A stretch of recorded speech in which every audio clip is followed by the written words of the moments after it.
嗨，大家好，欢迎观看中国军事栏目，请小伙伴们点击下屏幕右下方的订阅一下本栏目。这2年美国对中国极不友好，尤其是从去年到现在，变着花样的这个打压中国，遏制中国的发展，甚至派遣军机去挑衅中国。美国如此对待中国，中国为什么不抛售美国的国债，让美国经济产生动荡呢？直到现在，中国依然是美国的第2大债主，手持近2万亿的这个美国国债。要回答这个问题，就要先了解一下美国国债是什么样了，更要了解一下中美关系和美国在国际经济中的这种地位。美债就是美国财政部代表联邦政府发行的这个国家公债。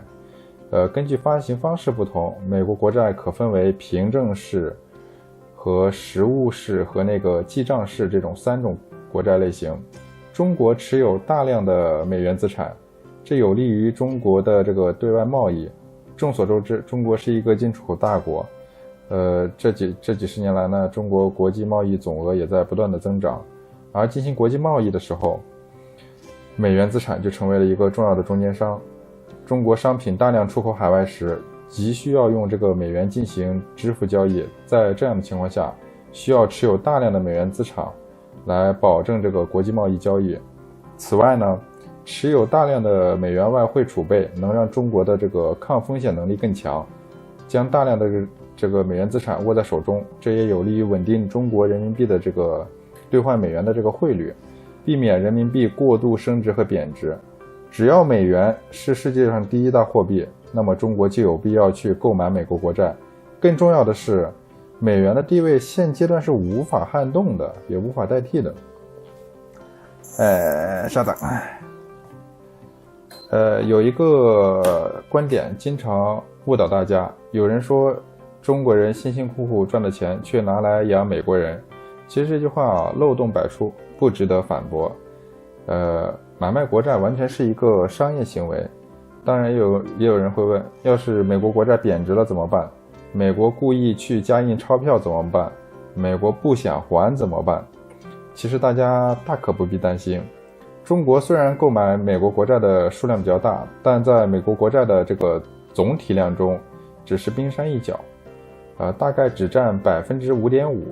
而美国国债最大的买主是美国国内的银行和美国人民。如果美国想要赖账，要故意贬值，那么还没等中国不同意，他们自己国内这个公司和老百姓就已经开干了。而中国手持的这个美债和外汇还有一个很大的作用，就是利用美元去挑战美国的这个权威，为中国的一带一路政策去铺路。中国的钱有2种，一种是人民币，一种是外汇储备。外汇当然不能在国内花，我们都知道中国由于巨额贸易顺差，存了将近3万亿以上的这个美元，这些钱就是怎么管理就成了一个烫手的山芋。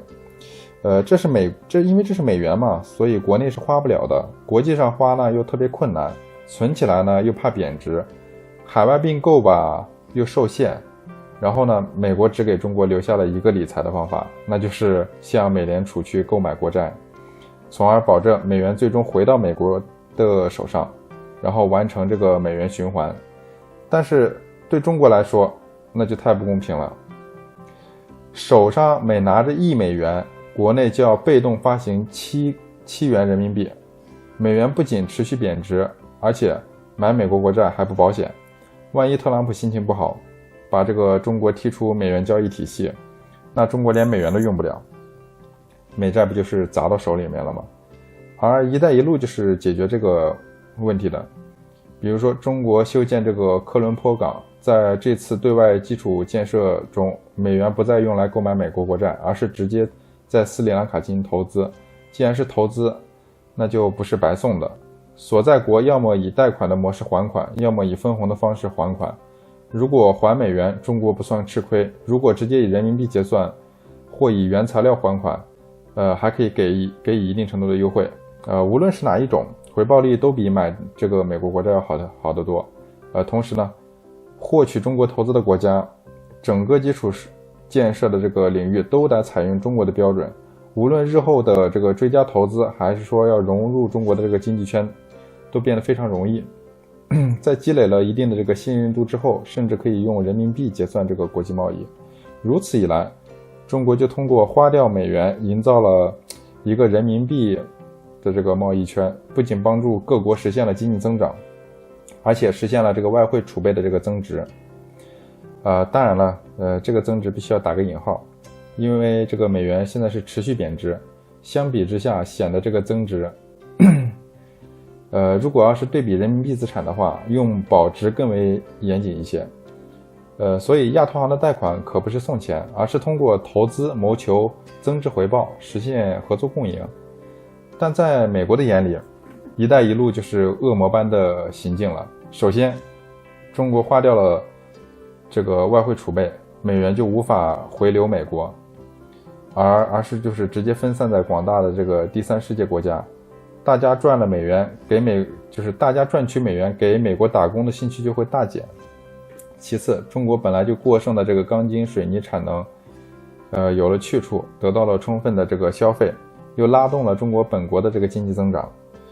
最后呢，一带一路国家可以摆脱美元之后，就是更容易去接受人民币结算，从而把美元挤出贸易体系。由于欧美国家一直以来对中国的偏见，虽然英国一开始来也加入了亚投行，但对于一带一路还是始终保持警惕的。反倒是非洲国家、中东国家和中亚的一些国家兴趣浓厚。在G7时代，这些国家在世界上如蝼蚁一般，甚至国家政权的维持都要依赖这个西方的金融机构。由于掌握了这个金融话语权，索罗斯们对这个亚非拉国家几乎是掌握了这个生杀大权。但是这些国家在加入一带一路之后，这个局面就在悄然发生改变。中国已经同138个国家签署了一带一路的这个合作文件，工程项目可谓是这个遍地开花。世界上大多数国家信任并加入了中国的这个经济合作框架，其中呢不乏美国的传统盟友沙特啊、卡塔尔啊、阿联酋啊。海湾国家见识了中国经济合作的这个成果后，纷纷明里暗里去美元化。沙特阿拉伯、科威特、巴林、卡塔尔效仿欧盟和中国搞起了这个数字货币，增加这个非美元的资产。伊朗这些传统的反美国家更是行动积极，以这个石油结算货币作为武器，进行这个基础建设和排除美元石油化。这不是中国给了这些国家什么好处啊，实在是欧美这些国家剥削的太重了。毕竟在和美国为首的这个西方国家进行合作时，这些中东这个产油大国竟然要将出口原油获得的利润用来购买汽油。但凡是美国人有那么一丝良心，也应该把这个炼油厂当赠品捐赠过去。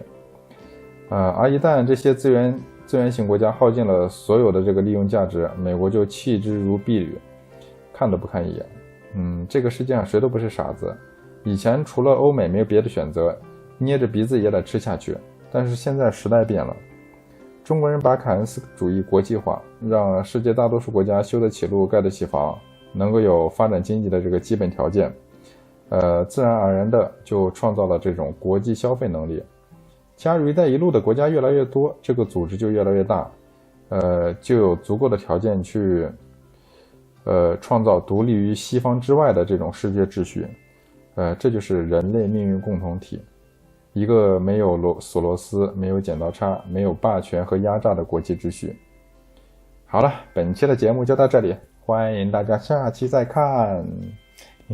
请小伙伴们点击一下订阅。